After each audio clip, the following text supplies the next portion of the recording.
आज आपण बनवणार आहोत पातळ पोह्यांचा चिवडा। त्यासाठी लागणारे साहित्य: शेंगदाणे, लाल्या, कढीपत्ता, हिरवी मिरची, खोबरं आणि लसूण। हे सर्वात प्रथम आपण पोहे भाजून घ्यायचे। कढईमध्ये छान खुसखुशीत पोहे भाजून घ्यायचे। अशा प्रकारे हे पोहे छान असे खमंग भाजून घेतले। कढईमध्ये तेल टाकायचं।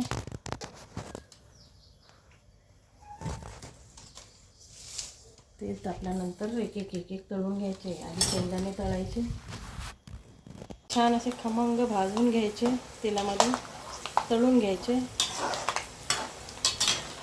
छान असे शेंगदाणे असे लाल होईपर्यंत तळून घ्यायचे।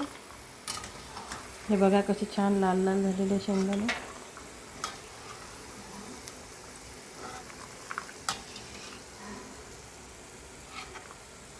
शेंगदाणे तळून घेतले।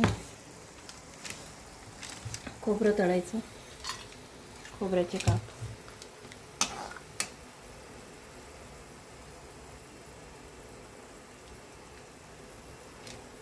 खोबऱ्याचे काप पण लाल होईपर्यंत तळून घ्यायचे।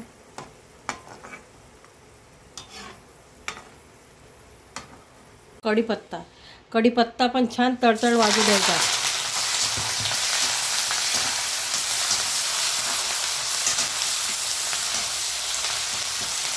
बघा असं छान असं तळतळ वाजू द्यायचा कढीपत्ता। नंतर टाकायचं जिरं आणि हळद।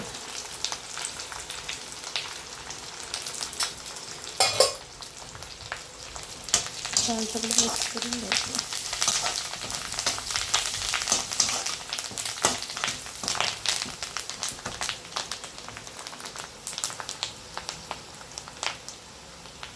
साहित्य तळलेलं आहे। याच्यामुळे या चिवड्यामध्ये पोह्यामध्ये सगळं मिक्स करायचं आहे। शेंगदाणे, डाळ्या आणि हे तळलेला कढीपत्ता पण।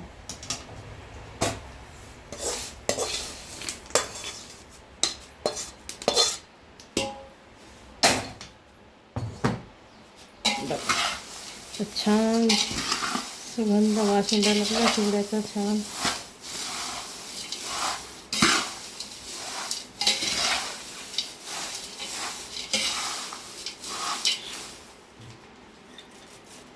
खोबऱ्याचे काप,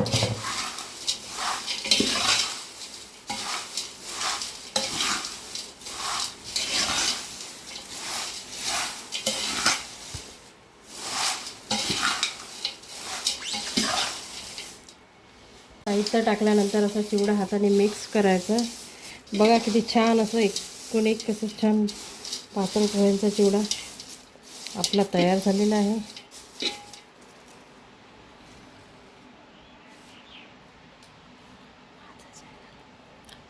अशा प्रकारे आपला हा पातळ पोह्यांचा चिवडा तयार झालेला आहे।